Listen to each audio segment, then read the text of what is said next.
క్రీస్తునందు ప్రియ దేవుని సంగమా, దేవుని ద్వారా ఈ యొక్క సమయంలో ఆయనను జ్ఞాపకం 40 మంది మనుషుల ద్వారా మనుషులు రాసినప్పటికీ మనిషి ఇచ్చ నుండి ఈ లేఖనము పుట్టలేదు. మనిషి ఇచ్చ నుండి అనగా మనిషి ఆలోచన నుండి లేఖనము అనగా దేవుని వాక్యము పుట్టలేదు. అది దేవుని పరిశుద్ధాత్మతో నింపబడి మనుషుల ద్వారా దేవుడు వ్రాయించినాడు. కనుక అట్టి బలమైన వాక్యాన్ని మనం చదువుకొని ప్రతిరోజు కూడా 4 మాటలతో మనము సత్యమైన సర్వసత్యమైన మహా వెలుగైన దేవునిలో మనము కూడా ఆ వెలుగు దగ్గర ఉండటకు, ఆశ కలిగి బ్రతుకుటకు, మన చీకటి పాప స్వభావాన్ని తీసివేసుకొని సాగల్వాని సబ్బు వంటి వాక్యంతో మనము ఉతకబడేలా మన బట్టలు మనము స్నానం చేసేలా ఈ వాక్యంతో మనము శుభ్రపరచబడి దేవుని యొక్కకు చేరుతామండి. కనుక మనం వాక్యాన్ని శ్రద్ధగా అయిన వాక్యంతో బ్రతుకుదాము, నడుచుకుందాము. గ్రంథంలో నుండి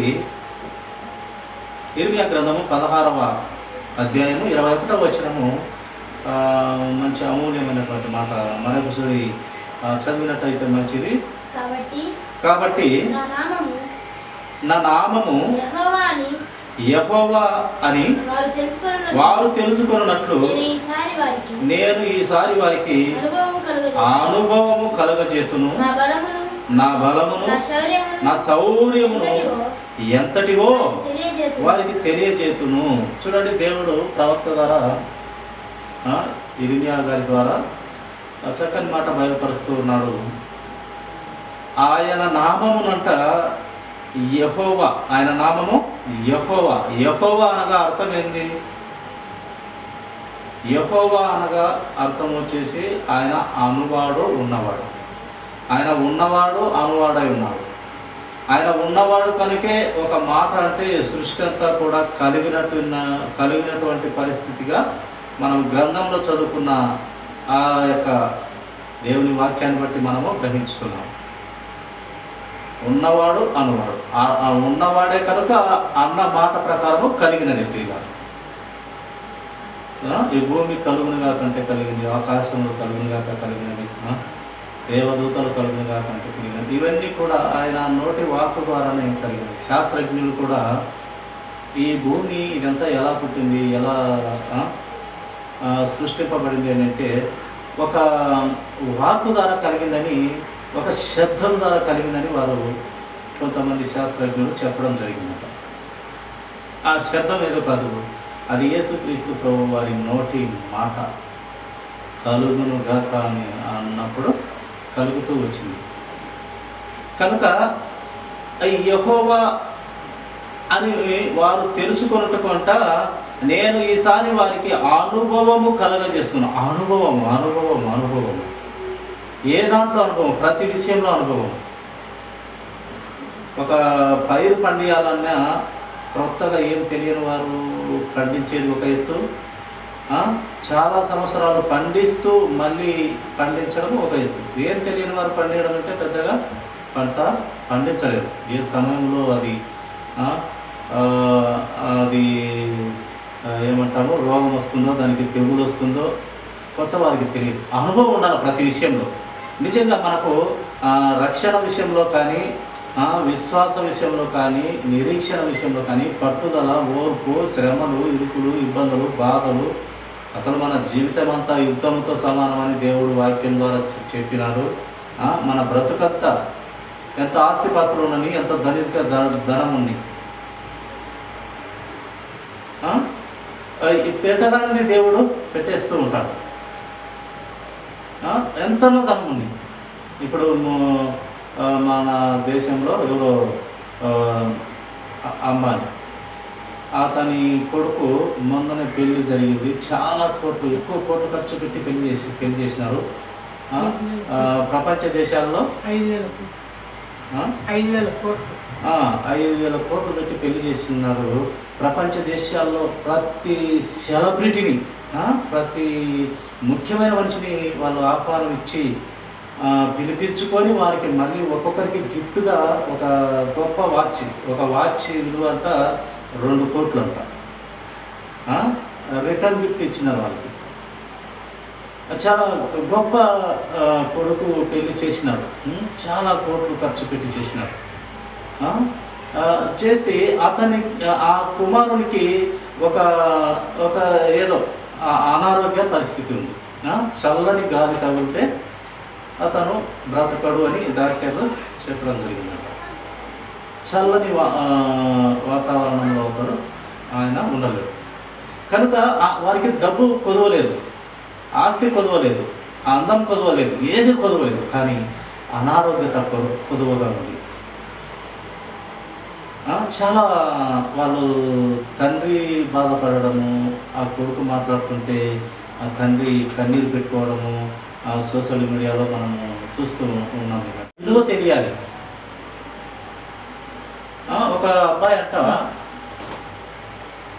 ఒక తండ్రి ఒక కొడుకు ఉంటే ఆవిడ కొంచెం చిల్లరగా టైప్ తిరుగుతుంటే, నువ్వు కష్టపడి ₹1 చిన్నప్పుడే, ఎంత పెద్ద కాదు, చిన్నప్పుడే ఉన్నప్పుడు నువ్వు కష్టపడి ₹1 తెస్తే నేను సంతోషిస్తాను. నువ్వు కష్టపడి తెచ్చాక నేను నువ్వు మంచి పనివానివే లేక మంచి నేర్చుకుంటాను అన్నప్పుడు సరేలేని అతను పోయినాడంట. పోయిన తర్వాత ఆ చిన్నప్పుడు ఎవరు ఇవ్వలేదు. ఏం చేస్తాము, ఏ పని దొరకదు, ఎవరు ఇవ్వలే. దానికి తోడు ఇతను సోమరికి కూడా ఉండవచ్చు. ఆ సమయంలో ఇంకా ₹1 సాయంత్రం కల్లా తెమ్మని చెప్పినారు కదా నాయన అని చెప్పేసి అమ్మసారికి వెళ్ళి బంగపోయి ₹1 తెచ్చుకొని ఇదో నేను కష్టపడి తెచ్చినానంటే, సరేలేని ₹1 తీసుకొని వాళ్ళ నాన్న ఈ పక్కకు ఆ పక్కకు చూసి పక్కన విసిరేసినాను. సరేలేనేసి ఏంటి ముసలాయన పెద్ద ఆయన ₹1 తెచ్చినా కదా, తెచ్చినందుకు నన్ను గౌరవించాలి కదా, మెచ్చుకోవాలి కదా, ఈ పక్క ఆ పక్క చూసి అట్లా విసిరేసినాడే అనేసి సరేలేని మళ్ళీ రోజు కూడా తెమ్మని చెప్పింది. మళ్ళీ రోజు కూడా మళ్ళీ వాళ్ళ దగ్గరికి పోయి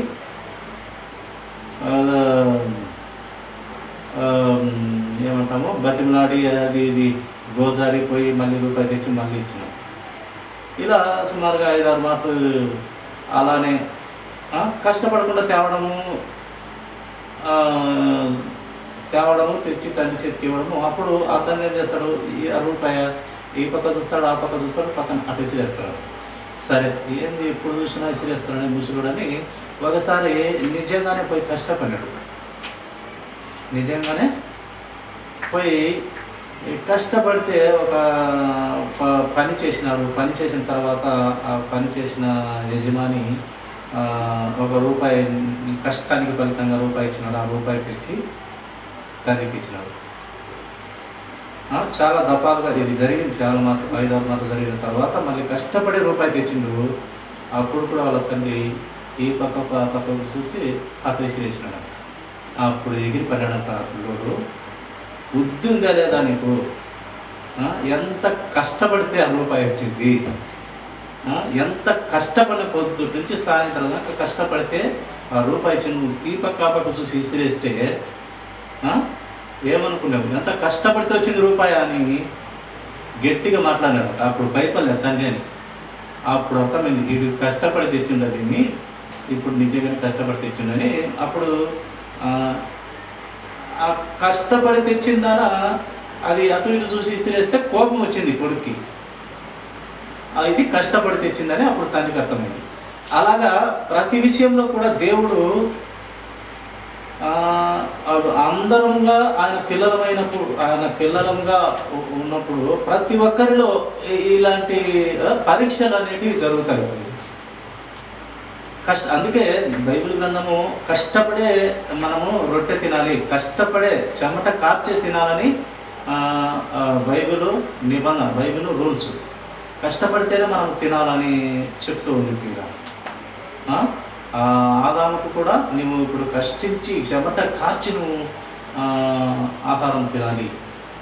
నిజంగా నువ్వు ఏ పని చేయకుండా తింటే నీవు తిన్నికి అర్హుడవు కాదని కూడా మనకు బైబిల్ అక్కడక్కడ లేఖనాలు రాయబడుతూ వచ్చినాయి. కనుక కష్టపడేది మంచి లక్ష్యం. కనుక ప్రతిదీ దేవుడు ఏం కోరుకుంటున్నాడంటే ప్రియులారా, యెహోవా అని వారు తెలుసుకొనున్నట్లు నేను ఈసారి వారికి అనుభవము కలగజేస్తును. అనుభవం కాలే ప్రతి పని మీద. ఇద్దరు జాబ్కి వెళ్ళినప్పుడు ఆ జాబు సంబంధమైన పనిలో ఇద్దరు పోయినప్పుడు ఇద్దరు ఎవరు, మీరు ఎన్ని సంవత్సరాల అనుభవం ఉంది మీ ఇద్దరు అన్నప్పుడు, ఒకరు 5 సంవత్సరాలు, ఒకరు 2 సంవత్సరాలు అంటే ఎవరిని తీసుకుంటారంటే ఆ యొక్క ఆ సంస్థ యజమానుడు 5 సంవత్సరాలు ఉన్నవాడినే తీసుకుంటాడు. ఎందుకంటే ఎక్కువ అనుభవం ఉంటుంది ఇతనికి. కష్టము ఇబ్బంది ఎక్కువ వచ్చినప్పుడు కూడా తట్టుకునే గుణము, అలాంటి ధైర్యం ఉంటుంది. ఈ యొక్క సంస్థని, ఈ యొక్క వ్యాపారాన్ని అతను వృద్ధి చేయగలడు, పడిపోయినా లేపగలడు. అనుభవం ఉంటుంది కనుక 5 సంవత్సరాలు ఉన్న అనుభవం కలిగిన వానే ఉద్యోగస్తునిగా తీసుకుంటారు. ఈ 2 సంవత్సరం వారిని రిజెక్ట్ చేస్తారు. అలాగా అందుకే దేవుడు ప్రతి విషయంలో మనకు విశ్వాసం విషయంలో, బైబిల్ సంబంధంగా, దేవుని సంబంధంగా, ఆత్మీయ సంబంధంగా ప్రతి విషయంలో అనుభవం గలవారిగా ఉండాలని దేవుడు ఆశపడుతూ ఉన్నాడు పిల్లలు. అందుకే నేను ఈసారి వారికి అనుభవం కలుగజేస్తును, నా బలమును నా శౌర్యమును ఎంతటివో వారికి తెలియజేస్తును. దేవుని బలము, దేవుని శౌర్యము ఎంతటివో ప్రజలు తెలుసుకోవాలంటే వారికి అనుభవం కావాలి. ఇప్పుడు దానియేలు గారు చక్కగా తీసుకొని పోయి ఆ సింహాల బోనులో వేసినప్పుడు ఆయన భక్తుడు కనుక, దేవుని భయభక్తులు ఎరిగిన వాడు కనుక, దేవుని శక్తి తెలిసిన వాడు కనుక, దేవుని బలము ఆయన శౌర్యములు ఎంతటో తెలిసినవాడు కనుక భయపడలే. దేవుని శౌర్యము, దేవుని బలము తెలిసినవాడు, కనుగొన్నవాడు, ప్రార్థనలో దేవునితో మాట్లాడేవాడు కనుక భయపడలే. పులులుని, సింహాలుని మోకాళ్ళు వేసినాడు, ప్రార్థించినాడు. కన్ను తెరిచి చూస్తే పులులు కూడా మోకాళ్ళు వేసి ఉన్నాయంట, సరిగ్గా కూర్చొని ఉన్నాయి.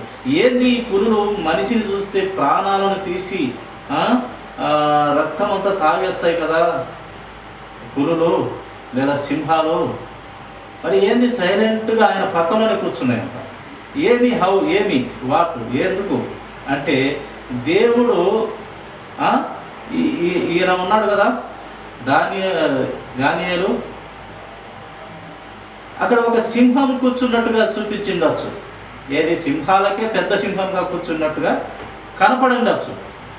అది దేవుని శక్తి, అది దేవుని బలము, దేవుని జ్ఞానం. అది ఒక పెద్ద సింహమే అక్కడ కూర్చోంటే ఈ చిన్న సింహాలు ఏం చేస్తాయి? సరిగ్గా దాని పక్కన కూర్చోక.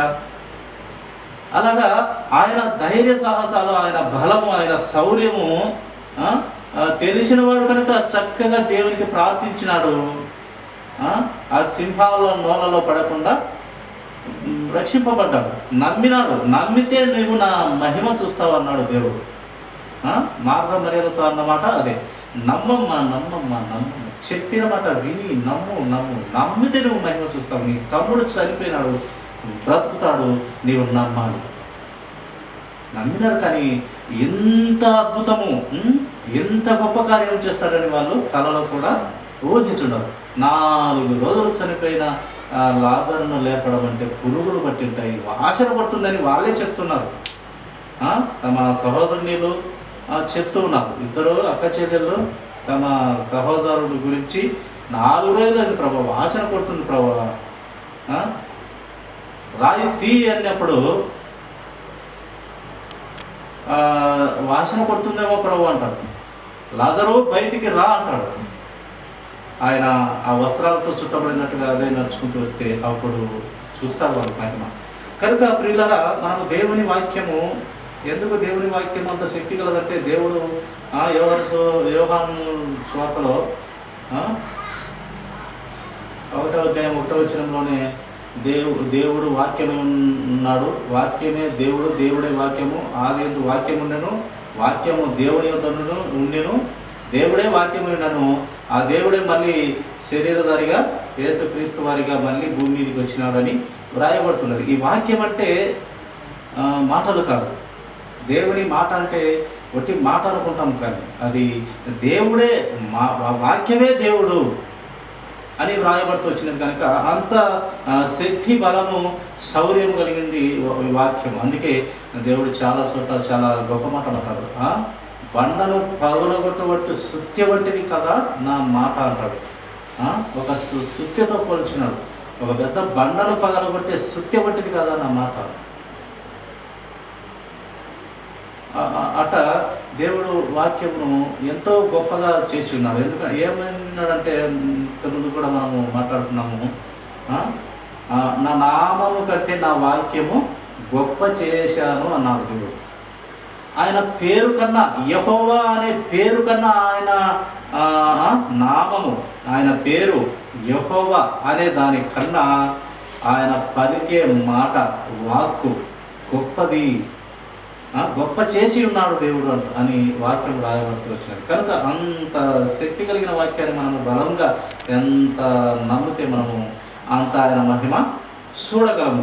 కనుక ప్రతి విషయంలో అనుభవ జ్ఞానం కలిగి ఉండాలని దేవుని ఆలోచన. ప్రతి విషయంలో ఇప్పుడు మనము ఎవరము మనుషుడు లోకంలో ఎవరు కూడా నీతిమంతులు లేడు, ఒక్కడు లేడు, పవిత్రుడు లేడు, ఒక్కడు లేడు, ఎవరు లేరు. కానీ ఆ పాపములో అనుభవం కలిగి ఎన్నో పాపక్రియలు, చెడ్డ ఆలోచనలు చేసి ఉంటాము. ఒకటా రెండా మన మనసులో ఎన్నో ఆలోచనలు మన బ్రతికిన జీవితంలో ఎన్నో పనికి మాలిన ఆలోచనలు చేసిన ప్రతి ఒక్కరు కూడా ఎవరు నీతిమంతులు లేరు. దాంట్లో నుంచి తప్పించబడి మనము ఈ పరిశుద్ధుడైన దేవునికి వస్తున్నామంటే, ఆయన రక్తంలో కడగబడుతున్నామంటే, కడగబడి నీవు పవిత్రంగా యథార్థంగా నడుచుకుంటున్నావు, దేవుని వాక్యంతో దిద్దబడుతున్నావు, లోపడుతున్నావు, వాక్యమును ప్రేమిస్తున్నావు, వాక్యం కోసం ప్రాణమైన పెడుతున్నావు అని ఎంతోమంది ఉన్నారు భక్తులు, సేవకులు, ఆయన శిష్యులు, సైనికులు. వాక్యం అంటే పడి సచ్చేవారు, ప్రాణమైన పెట్టేవారు ఉన్నారండి ఈ లోకంలో. వాళ్ళు ఉండబట్టే మన కరోనాలో మనము బయటపడగలిగినాం. వారి ప్రార్థనల వల్ల మనము బయటపడగలిగినాం. కనుక ఆయన వాక్యానికి చాలా శక్తి ఉన్నది ప్రియులారా. ఇది నమ్మాలి మనం. ఎంత నమ్మితే మనం ఆయన అంత మహిమ మనము చూస్తాం ప్రియులారా. కనుక వారికి అనుభవం కలుగజేస్తాడంట. ఆయన బలము, ఆయన శౌర్యము ఎంతటివో, ఎంత గొప్పవో, ఎంత దొడ్డవో అవి తెలియపరుస్తాడంట దేవుడు. అవి తెలుసుకున్న వారు గొప్ప వారు అవుతారు. నిజంగా గ్రంథంలో చాలా గొప్పవారు గ్రంథంలో మనకు కనపడతారు. చాలామంది గొప్పవారు, బలంగా నమ్మినటువంటి వారు. చూడండి ప్రియులు, మరొక మాట మనము ధ్యానిస్తున్నాము. చూడండి హెబ్రీయులకు రాసినటువంటి పత్రిక,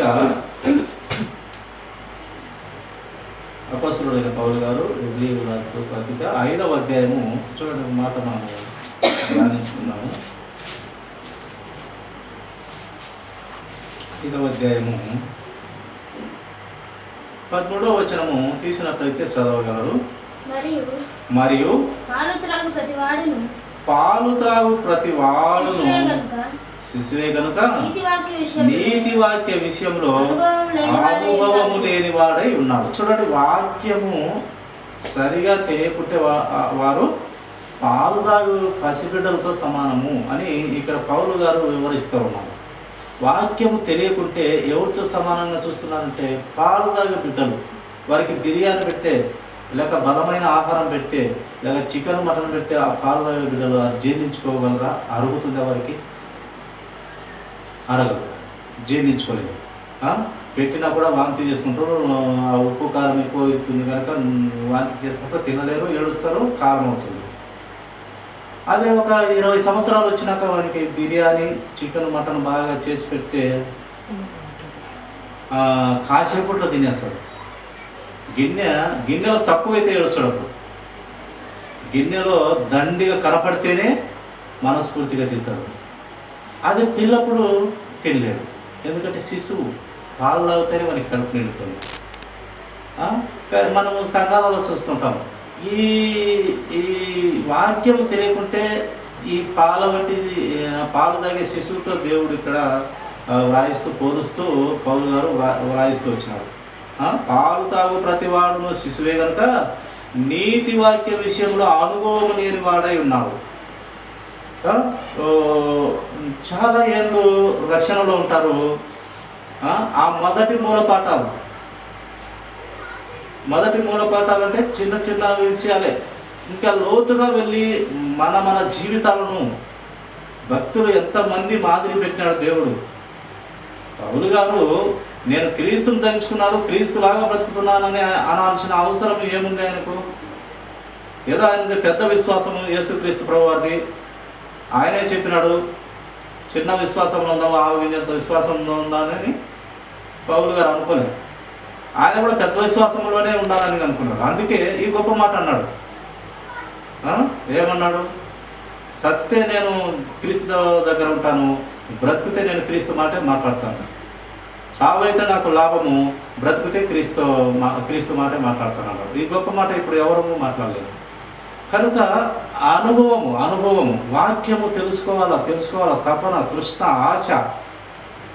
ఎన్ని సంవత్సరాలు ఉన్నాయి ఈ లోక సంబంధమైన ఆలోచనలే కలిగి ఉంటాం, కానీ పొద్దున లేచిన నుంచి వాక్యంలో కొంచెం ఎదుగుతున్నామా లేదా అనేది పట్టించుకోవట్లేదు. సంఘంలో ఉన్నటువంటి పిల్లలు, ఆయన రక్తంలో కడుగబడినటువంటి పిల్లలు, ఇప్పుడు 1 సంవత్సరమా, 2 సంవత్సరాల, 3 సంవత్సరాలు, 20, 15 సంవత్సరాలు, 10 సంవత్సరాలు, 5 సంవత్సరాల్లో ఉన్నటువంటి వారు కూడా ఫస్ట్ ఉన్నట్టు మాదిరి ఆ పిల్లప్పుడు ఏదైతే 5-6 నెలలలోపు పాలు తాగే పిల్లల మాదిరే ఇప్పుడు కూడా ఆ చిన్న పిల్లవాడు పాలు తాగినట్టే ఇప్పుడు కూడా అదే స్థితిలో వెళ్తూ ఉంటారు. ప్రయోజనం లేదు అని దేవుడు. అందుకే మీరు మందులైనందువల్ల నేను దేవుని వాక్యము లోతుగా వివరిస్తామా అనుకుంటాను. మీరు మందులైనారు, వినే గ్రహింపు చెవి లేదు మీకు. అందుకే మీరు మళ్ళీ మొదటి మూల పాఠాలు, మళ్ళీ మొదటి పాల్లాగే ఆ పాఠాలే మీకు చెప్పవలసి వస్తుంది. మీకు జ్ఞానం తక్కువైంది నాయన. ఆ జ్ఞానం ప్రార్థన ద్వారా ప్రభు దగ్గర నేర్చుకొని అడగండి, ఇస్తాడు. వాక్యం మీద శ్రద్ధ పెట్టండి, దేవుడు ఇస్తాడు అని పౌలు గారు ఈ సంఘాలలో చాలా చక్కగా వివరించినాడన్న. మందులైన వారి గురించి ఎన్నో సంవత్సరాల అనుభవం ఉంటుంది, కానీ ఈ బ్రతుకు మీద పట్టుదల, పౌలు లాంటి పట్టుదల, స్టెఫన్ మాదిరి పట్టుదల, యోబు గారి పట్టుదల, దావీదు గారి మంత్రి పట్టుదల ఎంతమంది పెట్టాడు దేవుడు గ్రంథంలో మాదిరిగా. ఇవన్నీ చాలక క్రీస్తు వారే మాదిరిగా ఉన్నాడు.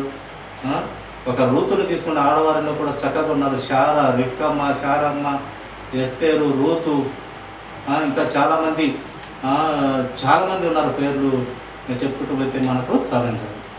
వీళ్ళందరూ ఎందుకు వ్రాయించినాడు, ఎందుకు గ్రంథంలో పెట్టారంటే వారు చక్కగా దేవుని భయంతో బ్రతికినారు. వారు ఏదో ఈ శరీరానికి అలంకారం వేసుకొని బ్రతకలేదు. శారమ్మ గారు, రిక్కమ్మ గారు, ఎస్తేరు, రూతు వారు ప్రవర్తనలో మంచి క్రియలతో బ్రతికి పరిశుద్ధ అలంకారాలు తగిలించుకొని అవే అలంకారాలు, అవే ఏమంటాము ఆభరణాలుగా మంచి ఆలోచనలు కలిగి బ్రతికినారు. అవి అలంకారాలు అనుకున్నారు, అవి ఆభరణాలు అనుకున్నారు. తమ సొంత పురుషులకు లోబడి బ్రతుకుతూ దేవుని వాక్యాన్ని గౌరవిస్తూ కనపడినారు. ఇవి నేర్చుకున్నారు వారు. కానీ ఇప్పుడు మనము అవి నేర్చుకోక మనం ఏం చేస్తున్నామంటే వాక్యాన్ని ఎన్ని సంవత్సరాలు ఉండకో కనీసం ధైర్యం చేసి ఒకప్పుడు నా పరిస్థితి అయితే ప్రార్థనకు చేయాలంటే, స్తుతులు చెల్లించాలంటే గొంతు వచ్చేది కాదు.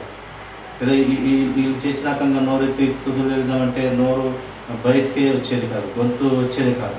కానీ కొంచెం దేవుని వాక్యం మీద శ్రద్ధ పెట్టగా దేవుడు ఆ భయాన్ని పోగొట్టేశాడు, ఆ ధైర్యం నింపుతూ వచ్చాడు. కనుక ఎంత శ్రద్ధ పెడితే, నువ్వు ఎంత నమ్మితే అంత ఆయన మహిమ దేవుడే చూస్తాడు అన్నట్టు మనలో ధైర్యం నింపుతాడు. ఇంకా ఏమి అనుభవ జ్ఞానం ఇస్తాడు, ప్రతి విషయంలో పట్టు ఇస్తాడు, ప్రార్థనలో పట్టు ఇస్తాడు. ఏదన్నా వివరించడంలో, దేవుని తెలుసుకోవడంలో అర్థం కాకుండా ఏదో రకంగా దేవుడు నీకు బయలుపరుస్తూ వస్తాడు సత్యాన్ని. ఎందుకు నీకు బయలుపరుస్తుంటే నీవు ఇంట్రెస్ట్ పెడుతున్నావు, నీవు ఆలోచన పెడుతున్నావు ప్రభు వైపు. కనుక అప్పుడు దేవుడు ఎవరో ఒకరి ద్వారా ఆలోచన నీకు తెలియపరుస్తాడు. నీకు జ్ఞానంతో మెట్టుకు మెట్టు ఎదుగుతూ ఉంటావు ప్రియులారా. కనుక వాక్యము విషయంలో అనుభవం లేని వారై ఉండకూడదు. వాక్యం విషయంలో మీరు ఆ అనుభవం కలవారిగా ఉండాలని దేవుడు పరిశుద్ధాత్మ ద్వారా పౌలు వారి ద్వారా వాయిస్తూ వచ్చినాడు ప్రియులారా. చూడండి, యోబు గ్రంథము 8:10 వచనము మాట చదవమ్మా. యోబు గ్రంథము 8వ అధ్యాయము 10వ వచనము. 8వ అధ్యాయము 10వ వచనం. యోబు గ్రంథం. వారు నీకు బోధించురు కదా, వారు నీకు తెలుపుదురు కదా, వారు తమ అనుభవమును బట్టి మాట్లాడుదురు కదా. చూడండి, అనుభవం బట్టి మాట్లాడుదురు, తెలుపుతారు. ఆ అనుభవం అనేది చాలా ముఖ్యంగా మనకు కనపడుతున్నది. అనుభవం మన ఎన్నేళ్ళ అనుభవంలో దేవుని మాటలు వింటూ వింటూ ఉంటే, మనకు చదువు రాకపోయినా, బైబిల్ గ్రంథం చదవకపోయినా, వాక్యం వింటూ వింటూ వింటూ వింటూ వింటూ ఉంటే ఆ వాక్యం హృదయంలో స్థిరపడిపోతుంది. పిల్లలు ఒక ప్రశ్నకు జవాబు నేర్చుకుంటూ ఒకే దఫాగా ఎన్ని మాటలు 10-20 మాటలు చదువుతారు. ఆన్సర్, క్వశ్చన్కి ఆన్సర్ ఇంచుమించు 10 మాటలకు పైగా చదివితే అది వారికి వచ్చేస్తుంది ఆ యొక్క జవాబు. ఇంకా ఎప్పుడు లేచినా కూడా అది వారికి వరుసగా క్రమంగా అది ఆ జవాబు వచ్చేస్తుంది. ఎందుకంటే శ్రద్ధ పెట్టినారు, చాలా మాటలు చదివినారు, కనుక ఇంకా మర్చిపోరు. కనుక మనము కూడా బైబిల్ గ్రంథం పట్టుకున్న ప్రతి ఒక్కరు కూడా నిత్య విద్యార్థితో సమానం. ఎవరు దీంట్లో గొప్పవారేం కాదు. బైబిల్ ఎన్ని మాటలు చదివినా, ఎంత చదివినా నేర్పుతూనే ఉంటుంది. కానీ ఇంకా నువ్వు పూర్తిగా నేర్చుకునేవానైనా, నువ్వు ఇంకా పండితుడివి బైబిల్లో, నువ్వు చాలా గొప్పవాడివి అని బైబిల్ ఏమీ కానీ, దేవుళ్ళు కానీ, భక్తులు కానీ ఎవరు చెప్పరు. ఎంత నేర్చుకున్నా నువ్వు ఇంకా నేర్చుకునేది ఉండనే ఉంటుంది బైబిల్ గ్రంథంలో. కనుక శ్రద్ధ ఎంత పెడితే మనకు దేవుడు అంత అర్థమవుతా అంత మనకు తెలియపరుస్తూ వస్తాడు ప్రియులారా. కనుక ఇక్కడ వారు నీకు బోధించుదురు కదా, వారు నీకు తెలుపుదురు కదా, వారు తమ అనుభవమును బట్టి మాట్లాడుదురు కదా. అనుభవం బట్టి మాట్లాడతారు. వాక్యములో, ప్రభువులో, ప్రార్థనలో, శ్రమలలో అన్ని అనుభవం కలిగి మాట్లాడి ఒక విశ్వాసిని ఒక బోధక స్థాయిలో పెడతారు. ఒక బోధకుని ఇంకా గొప్పగా బైబిల్ అట మూతేసి కూడా బైబిల్ గ్రంథంలోని వాక్యాలను ధారాళంగా అవలీలగా చెప్పగలుగుతూ ఉంటారు. ఎందుకు అంత జ్ఞానం వారికి ఉందంటే, వాళ్ళు ఎన్నో మాటలు దేవునితో నడుస్తూ, అంటే చదువుతున్న బైబిల్ కూడా మూతేసి అక్కడ పక్కన పెట్టి కూడా వారు గంటలు దేవుని మాటలు, ప్రసంగాలు చెప్పగలరు. ఎలా చెప్పగలరంటే, వారు ప్రేమించి చాలా మాటలు చదివి హృదయంలో నాటుకొని పోయి ఉంటుంది. అప్పుడు ఇంకా మాట్లాడుతుంటే ఇంకా మాట్లాడుతూనే పరిశుద్ధాత్మ దేవుడు సహాయం చేస్తుంటాడు. విషయాలు చక్కగా ఆ దైవ పిల్లలకు, ఆ దైవ భయం కలిగిన పిల్లలకు, ఆ రక్షణలో ఉన్న పిల్లలకు చక్కగా విభజిస్తూ అర్థమయ్యేటట్టు తెలియపరుస్తూ ఉంటారు. చూడండి, చివరిగా ఒక మాట చూసుకొని ముగించుకున్నాము.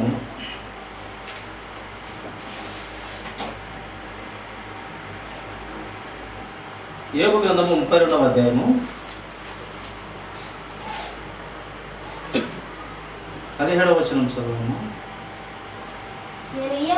నేను ఇయ్యవలసిన ప్రత్యుత్తరము నేను ఇచ్చేదను, నేనును నా తాత్పర్యమును తెలిపెదను. నా మనసు నిండా మాటలున్నవి, నా అంతరంగమందునున్న ఆత్మ నన్ను బలవంతం చేస్తున్నా. చూడు, యోబు గారు చూడండి ఎంత గొప్ప వచ్చింది. నేను మాట్లాడతాను, ప్రత్యుత్తరం ఇస్తాను, నా తాత్పర్యము, నా ఆలోచన చెప్తాను. నా మనసు నిండా మాటలు ఉన్నవి. ఏ మాటలు అయ్యా అంటే దేవుని మాటలే. నా అంతరంగంలో ఉన్న ఆత్మ నన్ను బలవంతం చేస్తున్నది. నా ఆత్మ నాలో ఉన్న అంతరంగంలో, నా హృదయంలో, నా మైండ్లో ఈ యొక్క ఆత్మ బలవంతం చేస్తున్నది. నేను వివరిస్తాను, తెలియపరుస్తాను, చక్కని మాటలు చెప్పగలుగుతాను అని యోబు గారు చూడని చెప్తున్నాను. 19వ వచనం. నా మనసు తెరువబడని ద్రాక్షారసపు తిత్తి వలెనున్నది. తెరువబడని ద్రాక్షారసపు తిత్తి వలె ఉన్నదట. నిండుగా ఉన్నది రసము ఆ యొక్క తిత్తిలో. కొంచెము ముఖశుద్ధి చేసే అలవాటు నాకు చేత కాదు. అట్లా చేసినట్లయితే దేవుడు నాకు ఎంత కీడు పెట్టినా పర్వాలేదని